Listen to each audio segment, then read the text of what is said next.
Herkese merhabalar, kanalıma hoş geldiniz. Bugün sizinle birlikte görmüş olduğunuz bu çok şık telefon çantasını öreceğiz. Çantamızın bu şekilde tutma kısmı, şurada açma kapama bölümü, sapından oluşan güzel mini bir çanta öreceğiz.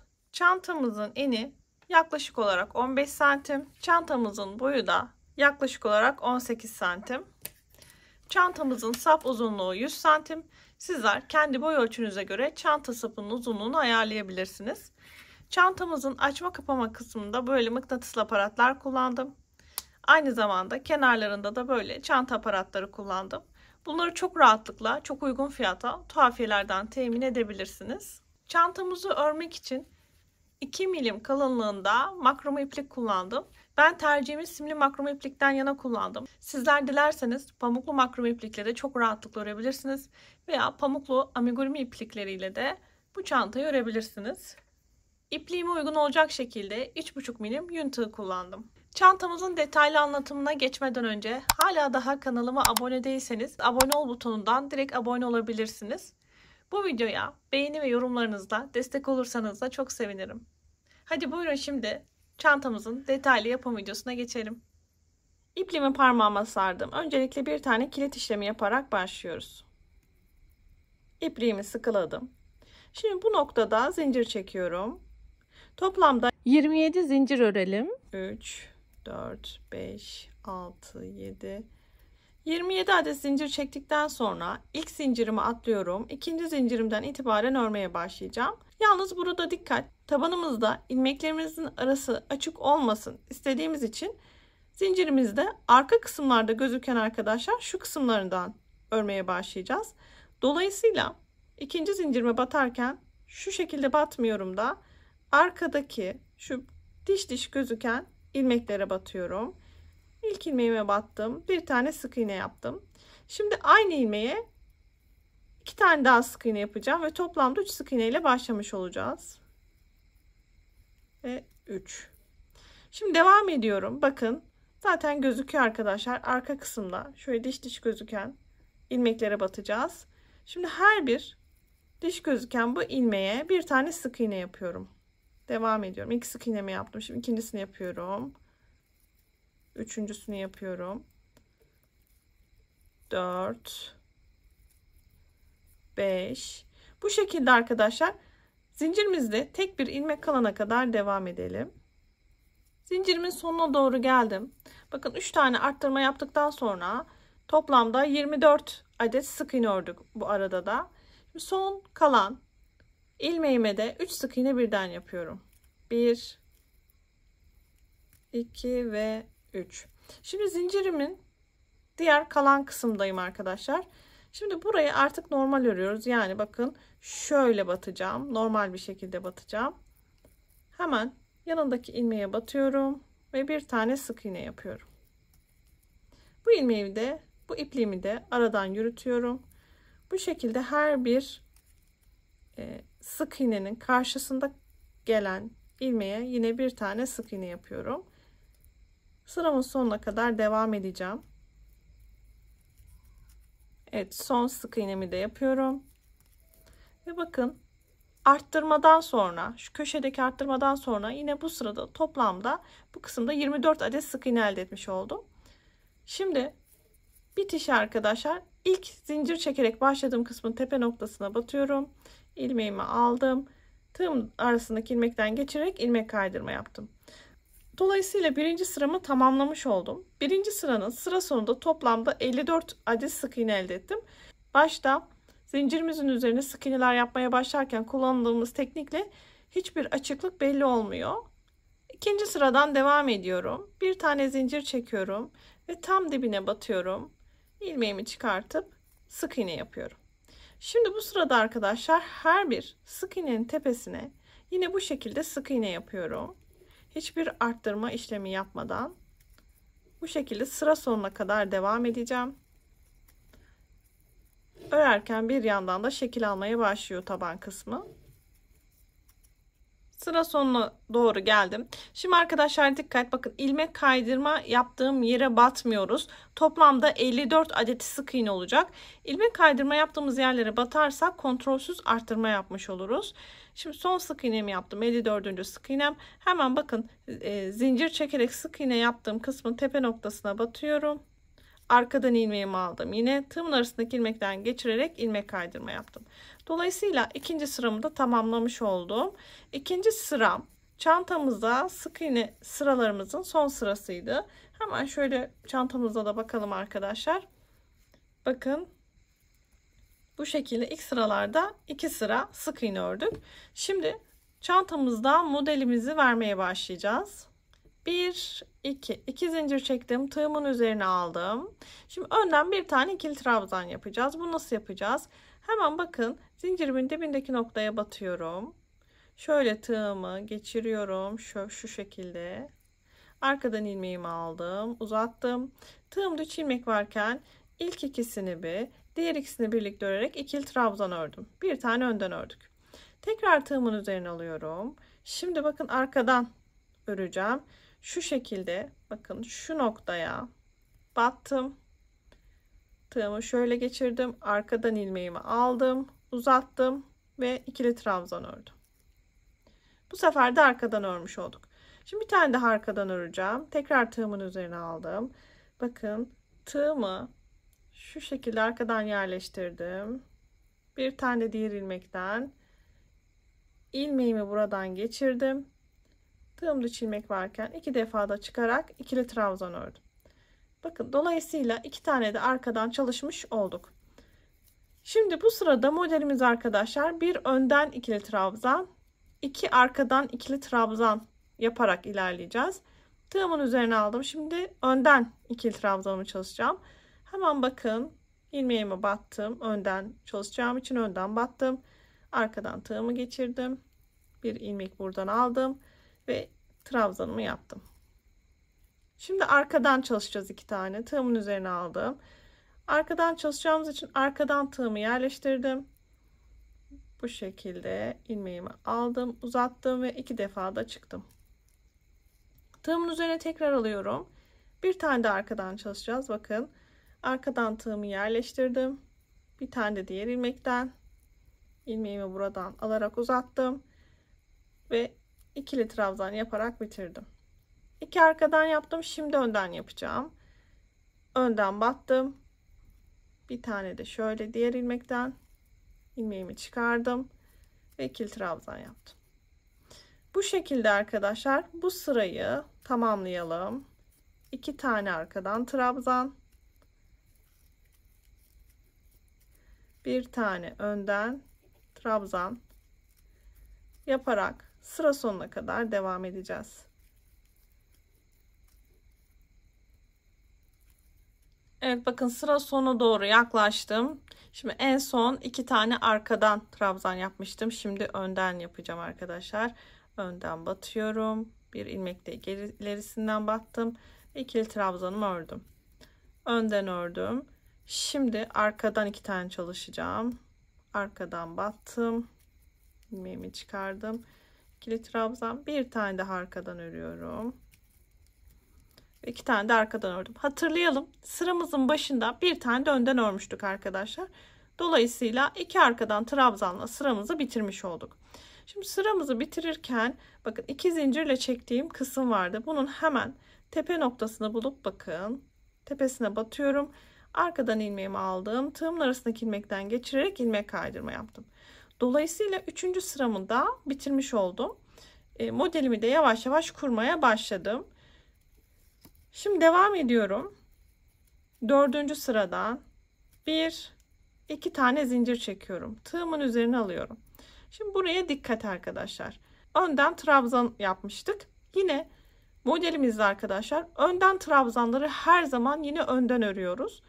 Dolayısıyla bakın önden trabzanım örülmüş. Yine bakın hemen ilmeğime battım önden. Arkadan bu şekilde çıkarttım tığımı. Ve bir tane önden ikili trabzan ördüm. Dolayısıyla bakın üst üste önden ikili trabzanlar geldi. Şimdi arkada 2 tane ikili trabzan var. Bunları bu sırada normal öreceğiz arkadaşlar. Normal ikili trabzan nasıl batıyorduk? Bakın bu şekilde batarak ikili trabzan örüyoruz.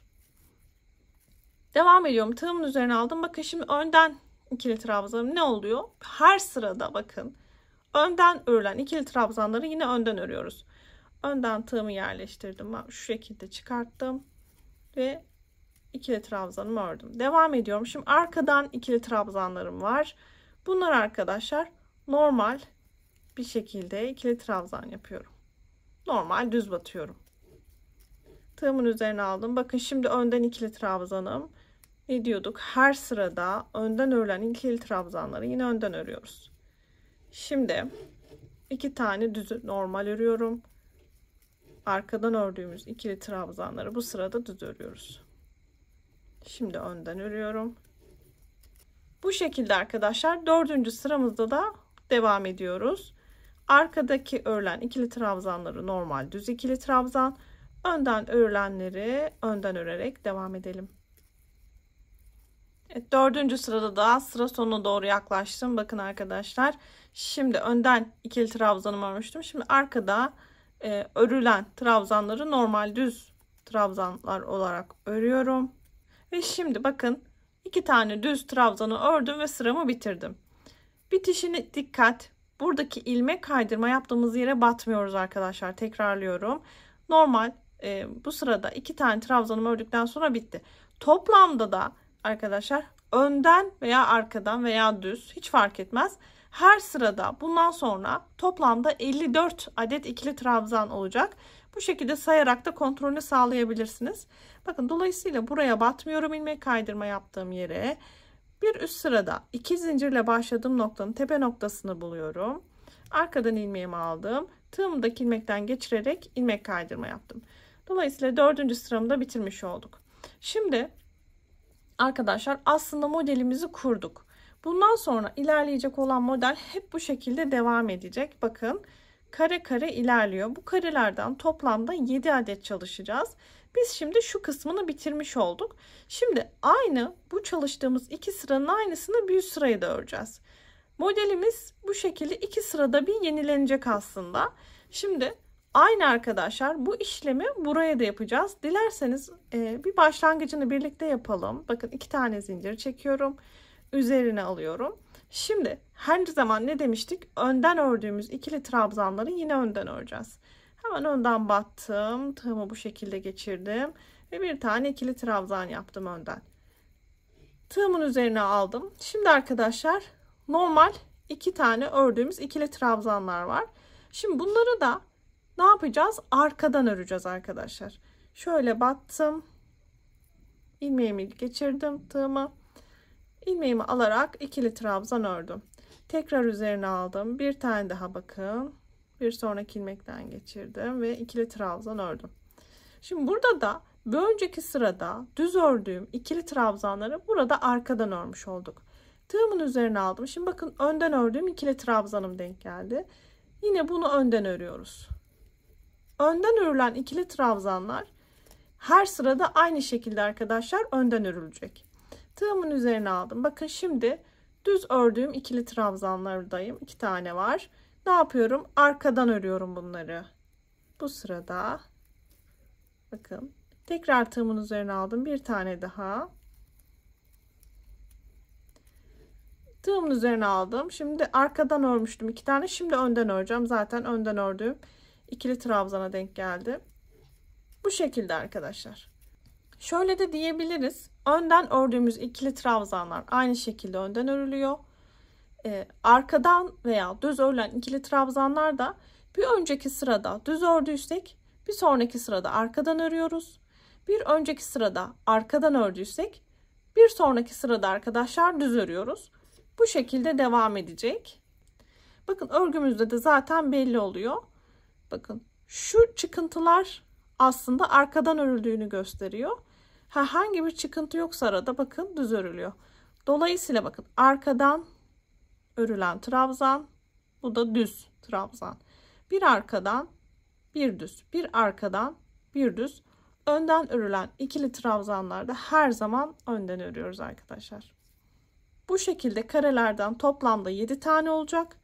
Toplam trabzan sayımızda arkadaşlar 14 sıra trabzan sıramızı öreceğiz. Çantamızın boyutu şöyle göstereyim. Tabandan itibaren 16 santime olana kadar ördük. En son ilmek kaydırma yaparak sıramı bitirmiştim. Bir tane zincir çekiyorum ve tam dibine batarak bir tane sık iğne yapıyorum. Ve devam ediyorum. Her bir ilmeğe bir tane sık iğne yapacağım.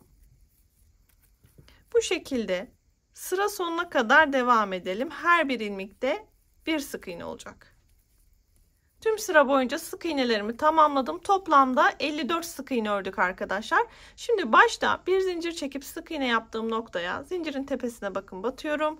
Arkadan ilmeğimi alıp tığımın arasından geçirerek ilmek kaydırma yapıyorum. Dolayısıyla ilk sık iğne sıramı tamamlamış oldum. Şimdi bu tamam, bir tane zincir çektim. Yine dibine bir tane sık iğne yaparak başladım. Bir önceki sırada yaptığımız gibi yine her bir ilmeğe bir tane sık iğne örüyorum. Bu sıramızı da bu şekilde tamamlayalım. Sıramın sonuna doğru geldim. Yine bakın bir zincir çektiğim ilmeğin tepesine batıyorum. Arkadan ilmeğimi aldım. Tığımın arasından geçirerek yine ilmek kaydırma yaptım. Şimdi bu noktada bir tane zincir çekiyorum. Şimdi çantamızın kup detayını çalışacağız. Buraya dikkat. Hemen dibine bir tane sık iğne yaparak başlıyorum. Bu noktada 7 tane sık iğne yapıyorum. Birini yaptım, ikisini yaptım. 1, 2, 3, 4, 5, 6 ve 7. 7 sık iğne yaptıktan sonra zincir çekmeye başlıyorum. 20 adet zincir çekeceğim. 2, 3, 4, 5, 18, 19, 20. 20 adet zincir çektikten sonra alttan sayıyoruz arkadaşlar. En son sık iğneyi bırakıp zincir çekmeye başladığımız yerden sonra 1, 2, 3, 4, 5, 6, 7, 8, 9, 10, 11, 12, 13, 14 ilmek atlayıp 15. ilmeğe batıyorum. Ve bu noktaya sık iğne ile zincirimi birleştiriyorum. Devam ediyorum. Bir sık iğne yaptım. Devam. 2, 3, 4, 5, 6, 7, 8, 9, 10, 11, 12, 13. Bakın 13 tane sık iğne yaptım. Şöyle tutalım.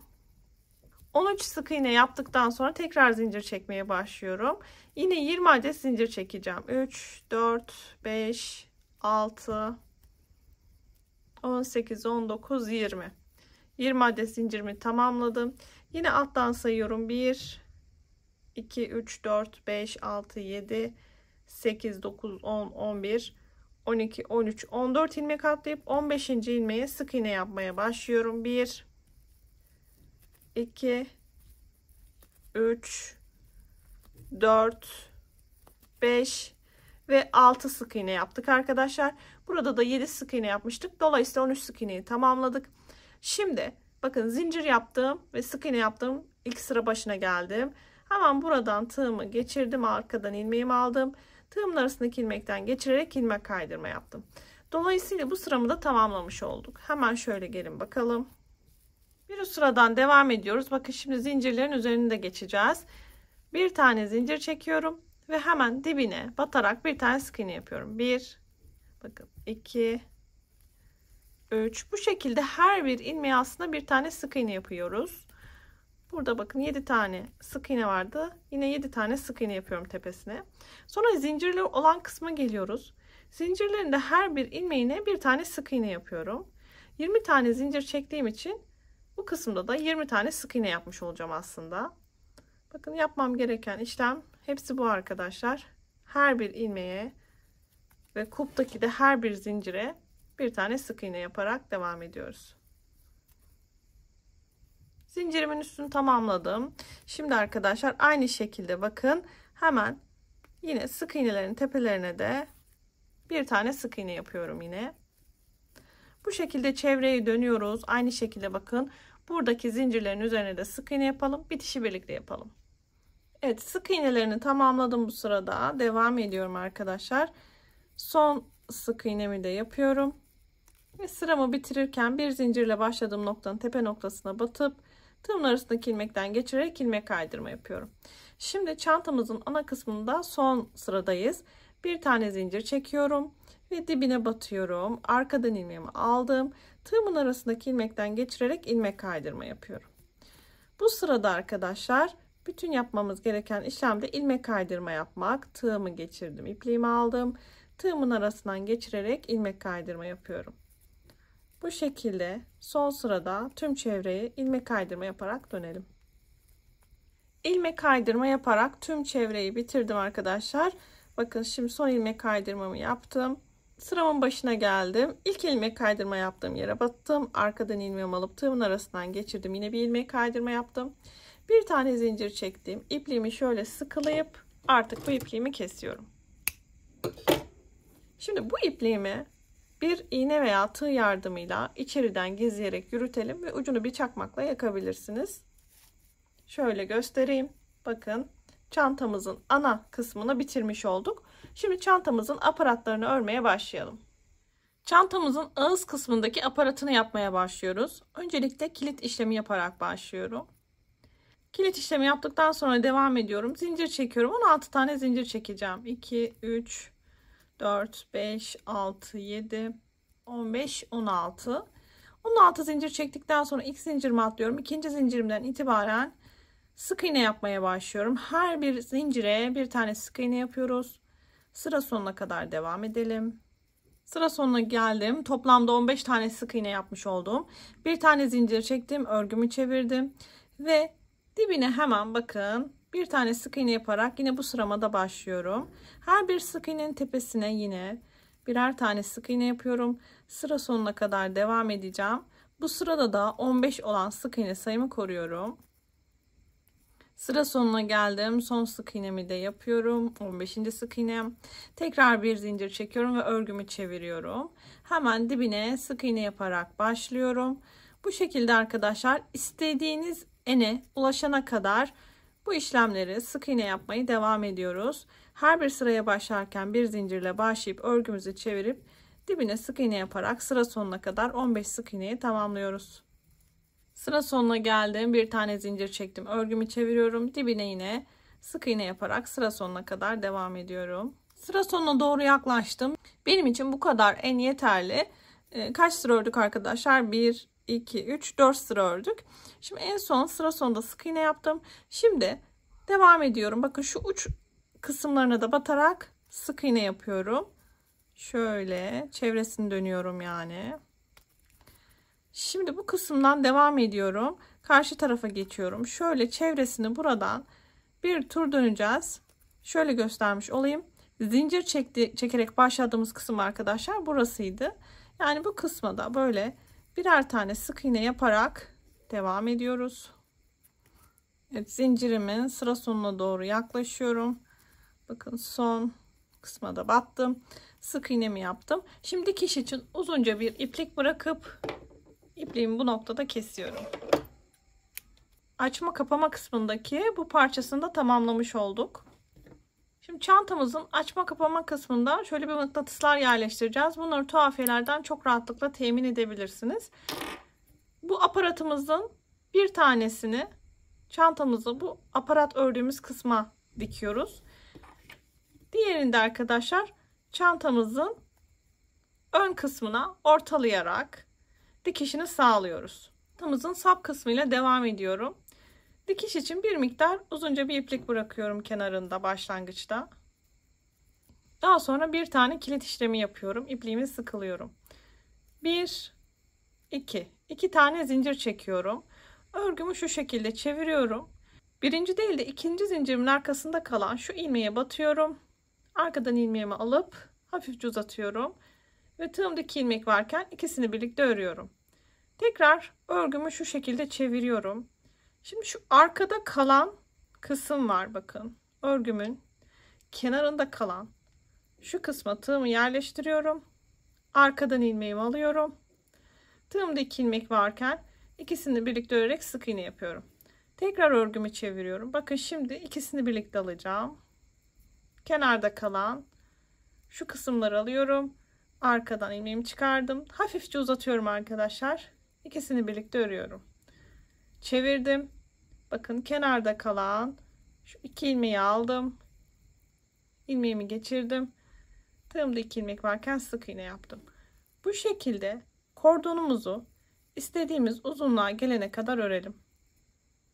Çanta kordonumu istediğim uzunluğa gelene kadar ördüm. İlmeğimi çıkartıp ilmek kaydırma yapıyorum. Tığımın arasındaki ilmekten geçirerek. Şimdi dikiş için şöyle bir miktar uzunca bir iplik bırakıp kesiyorum. Çantamızın bu sap uzunluğunu sizler dilediğiniz boyuta kadar uzatabilirsiniz. Benim kullandığım ölçü yaklaşık olarak 100 santim. Çantamızın dikişini sağlarken yine tuhafiyelerden satılan bu çanta aparatlarından kullanacağım arkadaşlar. Bir ucunu bu şekilde yerleştirip şu noktalardan dikişini sağlayacağım. Yine diğer ucunu da aynı şekilde yerleştirip dikişini sağlayacağım. Böylelikle çantaya bu şekilde monte edeceğiz. Çantamızın açma kapanma aparatlarını da diktik. Kenarlarındaki sap kısımlarında aparatlarını yerleştirip çantamıza taktık ve böylece tamamıyla çantamızı bitirmiş olduk. Çok şık, çok güzel bir çanta örmüş olduk birlikte. Böylece bir projenin daha sonuna geldik. Sizler de benimle birlikte keyif alarak ördüyseniz bu videoya beğeni ve yorum yapmayı unutmayın. Hala daha kanalıma abone değilseniz abone ol butonundan ücretsiz bir şekilde abone olabilirsiniz. Böylece tarif videolarımı da kaçırmamış olursunuz. Bir başka videoda görüşmek üzere. Herkese iyi çalışmalar diliyorum. Hoşça kalın.